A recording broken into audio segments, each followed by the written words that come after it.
Ma'am, that seat doesn't belong to you anymore. The words landed like a crack across the quiet first-class cabin at Gate C-18 in Atlanta. Heads turned. Conversations stopped. Even the soft hum of the air system seemed to fade for a second. Naomi Brooks stood in the aisle holding a boarding pass that clearly read 2A. She had arrived 10 minutes before departure wearing dark jeans, a charcoal sweater, and white sneakers. No designer labels. No entourage. No clues. Just another passenger, at least to everyone around her. The woman sitting in 2A didn't even look up at first.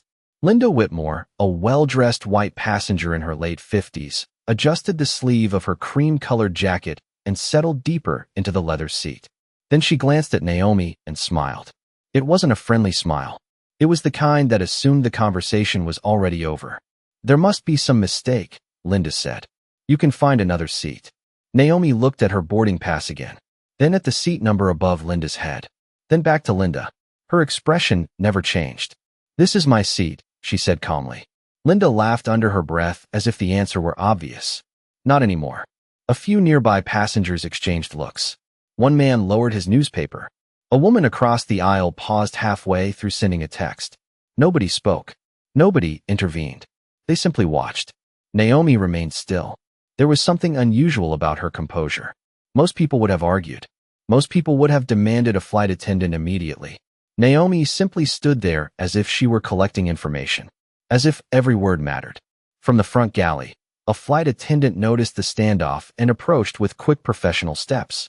Her name tag read Nicole Dawson. She offered Linda a warm smile before even acknowledging Naomi. Is there a problem here? She asked. Linda answered first. Just some confusion about seating. Nicole nodded sympathetically. Then she turned toward Naomi. Ma'am, we're trying to finish boarding. The message was subtle but clear. Naomi was now the disruption.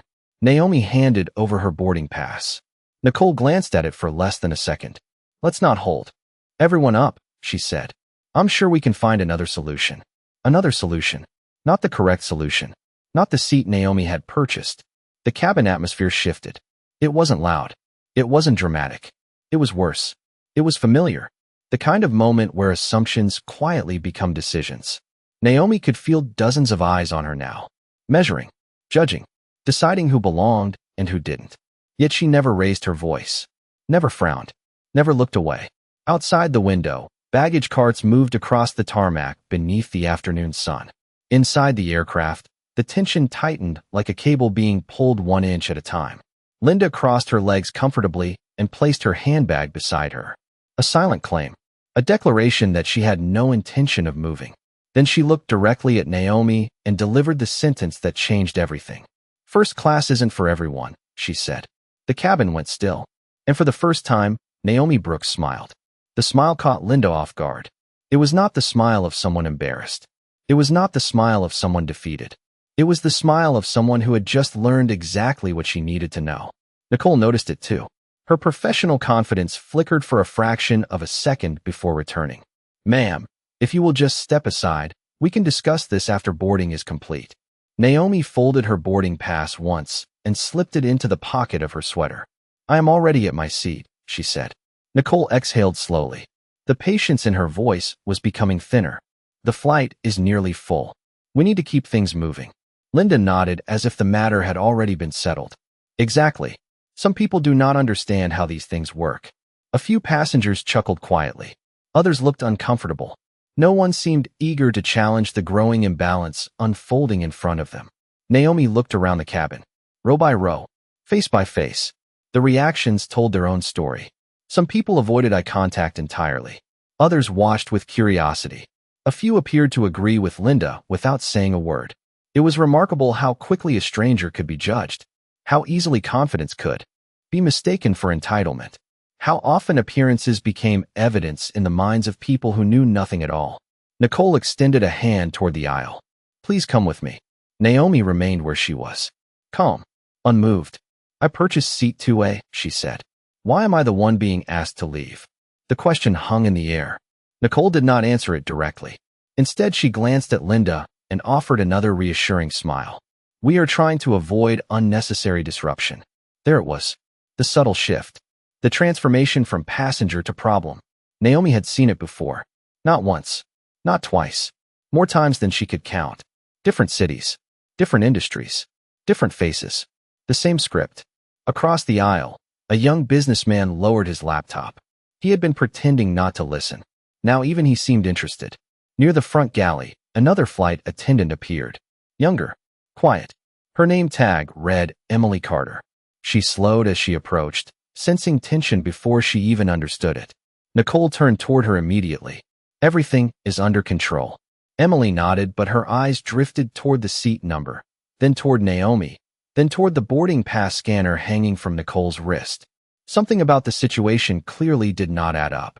Meanwhile, Linda adjusted her scarf and settled even deeper into the seat. She looked completely comfortable, like someone who believed authority would always choose her side. You know, Linda said loudly enough for nearby rows to hear. People spend years earning access to places like this. The remark drew another uncomfortable silence. Naomi did not react. That seemed to frustrate Linda more than any argument could have. Outside the aircraft window, the fuel truck disconnected from the wing. Boarding should have been entering its final minutes. Instead, the cabin felt frozen in place. Emily quietly opened a handheld device and glanced at the passenger manifest. Her eyes moved once across the screen. Then again, her expression changed. Very slightly. Almost imperceptibly. But Naomi noticed. And for the first time since stepping onto the aircraft, someone else appeared to be looking at facts instead of assumptions. Emily stared at the screen for another second. Then another. The passenger manifest was clear. Seat 2A belonged to Naomi Brooks. There was no ambiguity. No duplicate booking. No last-minute reassignment. No note from operations. The facts sat quietly on the display while assumptions continued to fill the cabin. Emily looked toward Nicole. I think there might be. Nicole cut her off before she could finish. Emily, help the passengers in row 5. The younger attendant hesitated. But the manifest shows, row 5, Nicole repeated. Her tone was sharp enough to end the conversation. Emily lowered the device, but did not move. Around them, the atmosphere had changed. What began as an uncomfortable disagreement was becoming something larger. Passengers were no longer pretending not to notice. A man in a navy blazer leaned into the aisle. If her boarding pass says 2A, why is she standing? Across from him, a woman with a designer handbag shrugged. Maybe there is more to the story. Another passenger answered before anyone else could. Or maybe there is not. The cabin was beginning to split. Some people believed Naomi should simply take another seat and move on. Others were starting to question why she was the only person being asked to compromise. Linda noticed the shift immediately. She sat up straighter. This is getting ridiculous, she announced. The flight cannot wait because one person refuses to cooperate. Naomi finally looked directly at her. Cooperate with what? She asked calmly. Giving away my seat. Linda opened her mouth, but did not answer. Instead, she turned toward the surrounding passengers. You can see what is happening here. A few nodded. Others looked away. The certainty she expected was no longer there. Near row 3, a college student quietly raised his phone. He was not recording openly. He was simply documenting what he was seeing. A businessman 2 seats behind him did the same. The story was already beginning to travel beyond the aircraft. Nicole sensed control slipping away. Ladies and gentlemen, thank you for your patience, she said loudly. We are resolving a seating matter. But the explanation felt incomplete, too polished, too convenient. Emily glanced at Naomi again. Something about her composure stood out. Most people in her position would have been frustrated by now. Embarrassed. Angry. Naomi seemed almost observant. As though she were studying every reaction in the cabin. Every choice. Every word. Every silence. Then a new voice entered the conversation. An older man seated near the window folded his magazine and spoke for the first time. I have flown for 40 years, he said. If that is her seat, she should have her seat. The statement was simple, yet it landed heavily. A few heads nodded. Linda crossed her arms. Nicole forced a smile.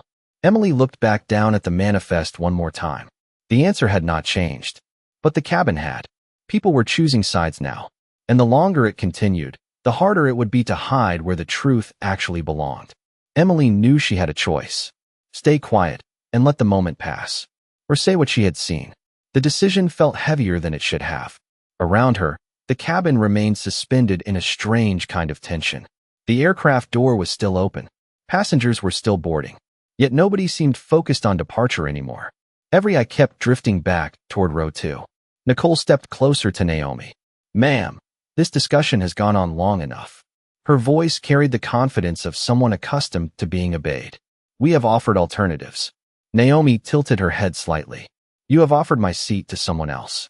The words were calm, precise, impossible to argue with. Emily looked down at the manifest again, then back up, then down once more. The screen displayed the same information it had from the beginning. Seat 2A, Naomi Brooks. Confirmed. Checked in. Verified. No exceptions. No changes. No ambiguity. Emily swallowed hard. "Nicole," she said quietly. Nicole did not look at her. "Not now." "Nicole," Emily repeated. Louder this time. Several passengers turned toward her. The younger attendant suddenly felt the weight of the entire cabin. The manifest shows seat 2A belongs to Ms. Brooks. Silence. Complete silence. The words landed harder than anyone expected. Nicole froze for a fraction of a second. Linda's confident expression cracked. Just slightly. Then Nicole recovered. "You are new," she said. "You do not have the full picture." Emily frowned. "What picture?" No one answered. Across the aisle, the businessman with the laptop sat forward in his seat. "That sounds pretty straightforward to me." A woman near the window nodded. "If the computer says the seat is hers, why are we still talking about this?" More heads turned. More questions appeared. The certainty that had protected Linda minutes earlier was beginning to disappear. Emily took a breath and continued.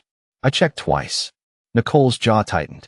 "Emily, return to your assigned duties." "But the record is clear." "Return to your assigned duties." The exchange was short, yet everyone understood what was happening. Facts had entered the room, and facts were becoming inconvenient. Naomi watched quietly. Her expression never changed. But for the first time, she looked directly at Emily. There was gratitude in her eyes. Not dramatic, not emotional, just recognition. One person had chosen truth over comfort. Linda shifted in her seat. "This is absurd," she snapped.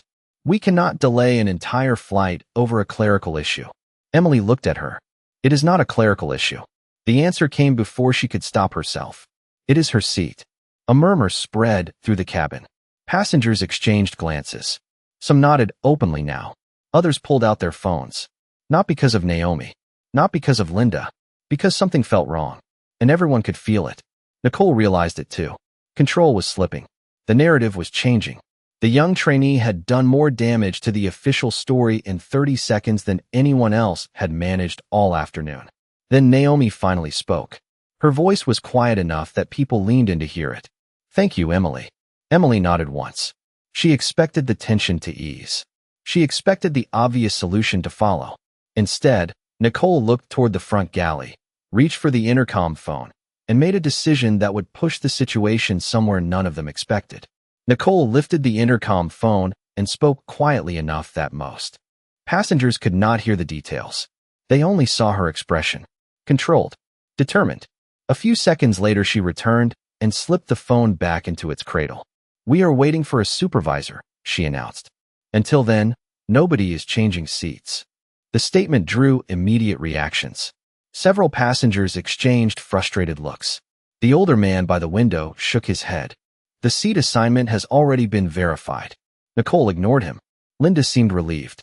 The confidence that had started to fade returned to her face. She adjusted her jacket and placed her handbag squarely on the empty seat beside her as though reinforcing a border. Naomi watched the gesture without comment. Then Linda looked directly at her. "You know," she said, "most people would have moved by now." Naomi did not answer. The silence bothered Linda more than any argument could have. "Maybe that is the problem," she continued. "Some people always think the rules should bend for them." The words hung in the air. A few passengers looked uncomfortable. Others stared out the windows, pretending not to hear. Emily lowered her eyes. She knew exactly what was happening now. The discussion had stopped being about a seat several minutes ago. Nicole stepped forward again. "Ma'am, I need to see additional identification." Naomi looked at her calmly. "You already know who I am." "I need additional identification." "Why?" Nicole hesitated. "Procedure." The answer felt thin. Even the passengers could hear it. "Did you ask her for additional identification?" Naomi asked, nodding toward Linda. Nicole did not respond. The cabin grew quieter. Outside, ground crews continued moving beneath the fading afternoon sunlight. Inside, time seemed frozen. Naomi reached into her pocket and slowly removed her wallet. As she did, an old memory surfaced. 25 years earlier, she had been standing in another airport. Different city, different terminal. Same feeling. She had been 19 years old, returning home after a scholarship interview. A gate agent had questioned whether she belonged in the priority boarding line despite the ticket in her hand. She remembered the stares, the doubt, the assumption that she must be standing in the wrong place. Back then she had stepped aside. Back then she had believed cooperation would earn fairness. It had not.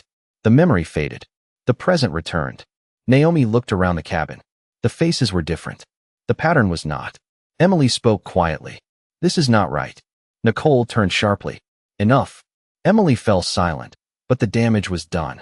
More passengers were questioning the situation now. More phones appeared. More whispers spread between rows. Linda sensed the shift and grew impatient. "Can we please move on?" she snapped. "The rest of us have places to be." Naomi slipped her wallet back into her pocket without showing anything. Then she looked at her watch. Not nervously, not impatiently, almost as if she were waiting for a specific moment to arrive.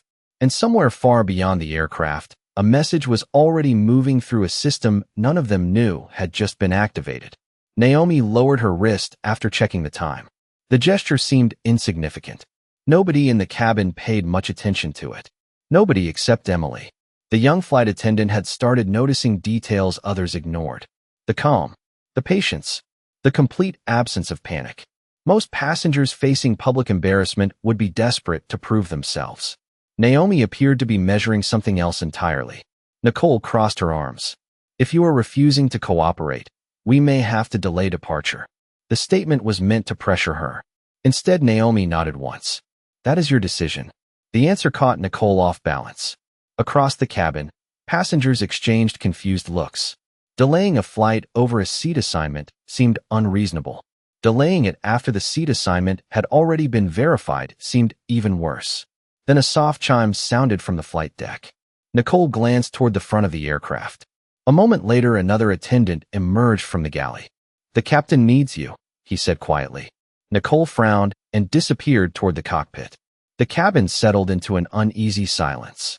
Linda tried to reclaim the confidence she had enjoyed earlier. "This is unbelievable," she muttered. "All this drama. Over one seat." Naomi finally looked at her. It stopped being about a seat a long time ago.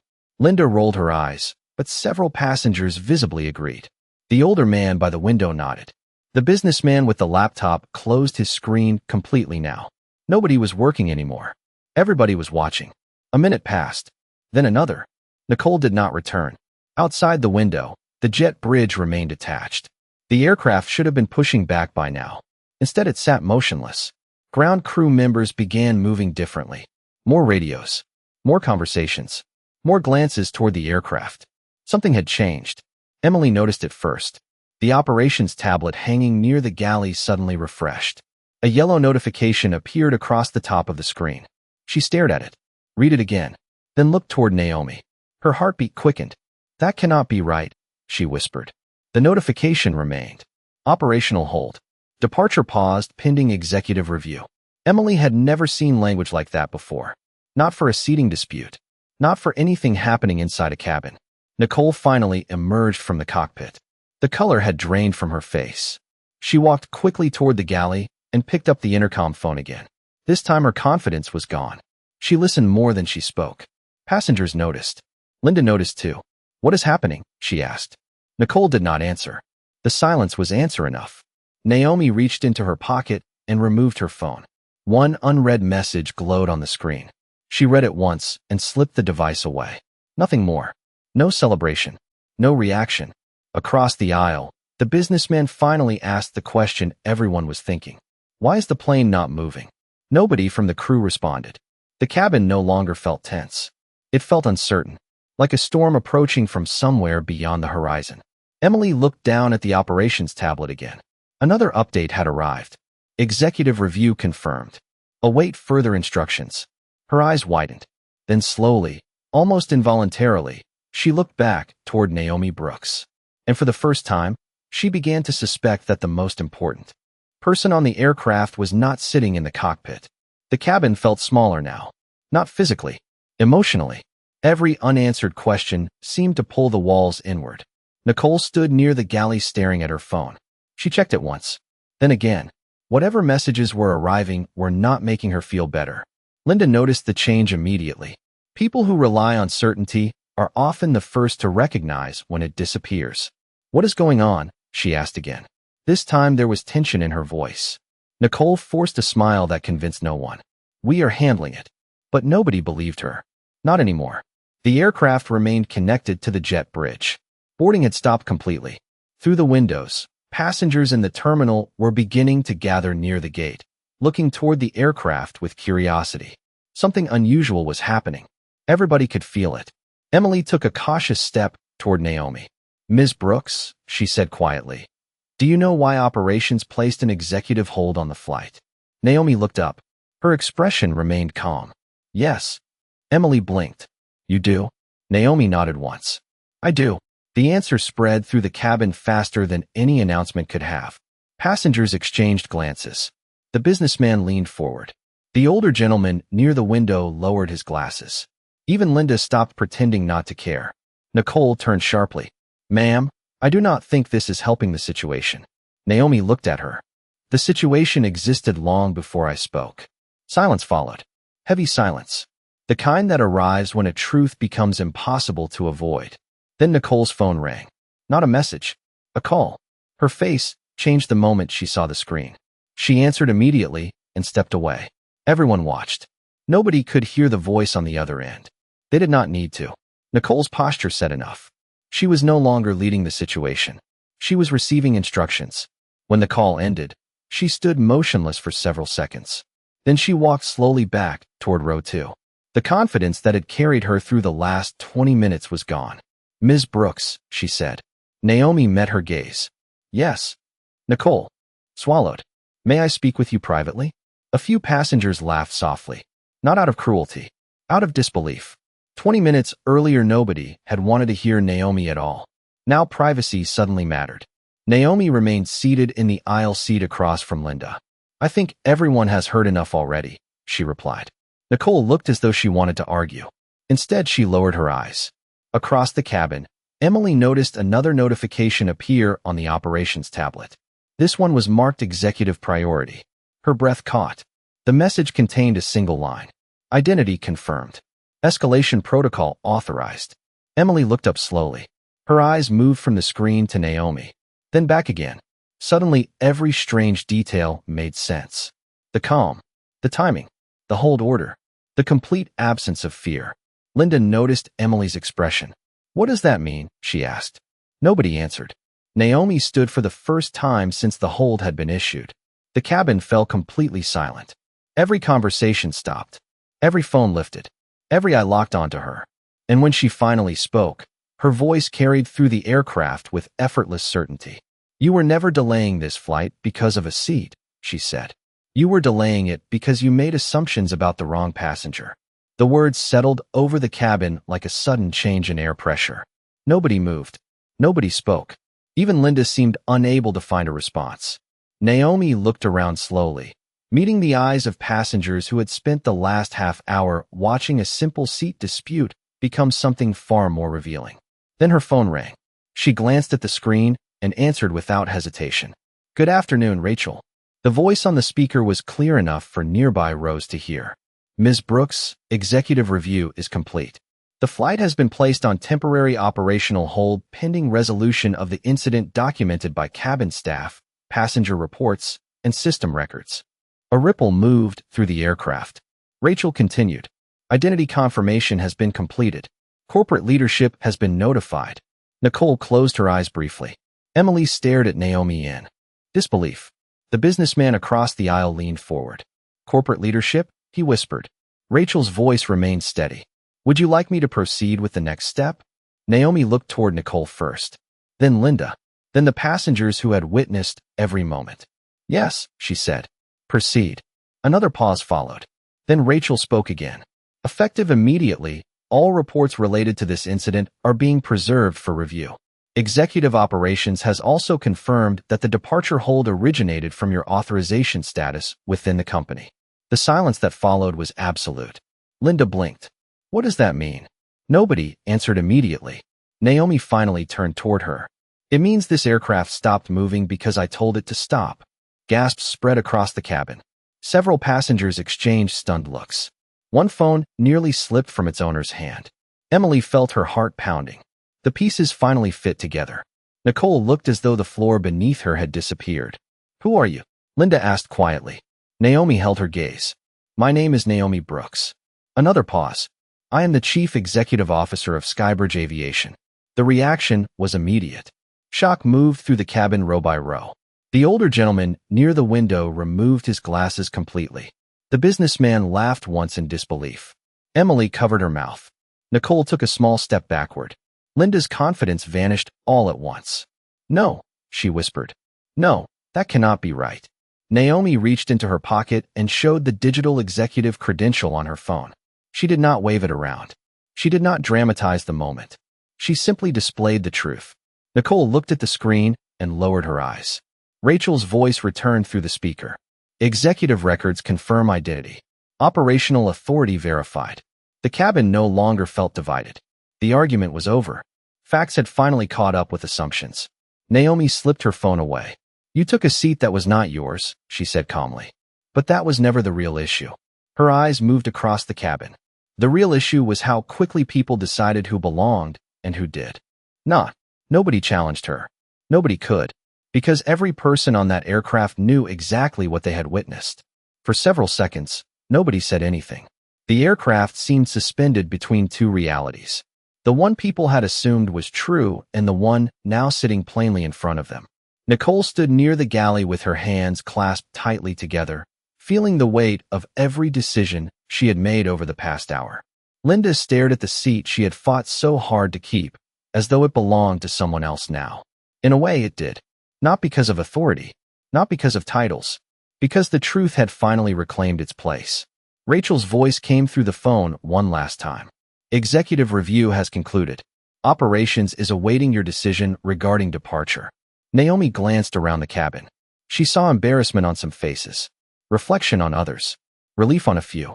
Emily stood quietly near the aisle, still trying to process everything that had happened. Only an hour earlier she had believed she was handling a routine boarding disagreement. Now she understood she had witnessed something far more significant. The older gentleman near the window offered Naomi a small nod of respect. The businessman across the aisle closed his laptop completely and leaned back in his seat. Even the passengers who had remained silent throughout the confrontation seemed affected. Nobody was thinking about schedules anymore. They were thinking about choices. They were thinking about the assumptions they had made, the conclusions they had accepted, and how easily confidence can be mistaken for truth. Naomi took a slow breath. Thank you, Rachel, she said. Release the hold. Confirmed, Rachel replied. Departure clearance is being restored now. A soft notification sounded from the operations tablet. Emily looked down and saw the update appear. Executive hold removed. Flight cleared for departure. The message felt strangely symbolic. Not just for the aircraft, for the entire cabin. It felt as though something larger than a delayed departure had finally been resolved. Nicole stepped forward. Ms. Brooks, she began quietly. I owe you an apology. Naomi listened, but did not interrupt. I should have followed the facts from the beginning, Nicole continued. I allowed assumptions to influence my judgment. I did not verify what needed to be verified, and because of that, I treated you unfairly. Naomi nodded once. Facts are easy to follow, she said. It is assumptions that lead people off course. Nicole lowered her eyes. The simplicity of the statement made it impossible to argue with. Across the aisle, Linda finally spoke. Her voice was barely above a whisper. I was wrong. The admission seemed to cost her something. The confidence that had fueled her earlier demands was gone. In its place stood a woman confronting a truth she could no longer avoid. Naomi looked at her calmly. What matters is what you learn from it. No anger, no humiliation, no victory speech, just a simple truth. Emily smiled faintly. The lesson was larger than the cabin, larger than the flight, larger than the seat. Several passengers exchanged thoughtful glances. One young traveler who had quietly supported Linda earlier now looked out the window, clearly reconsidering his own reaction.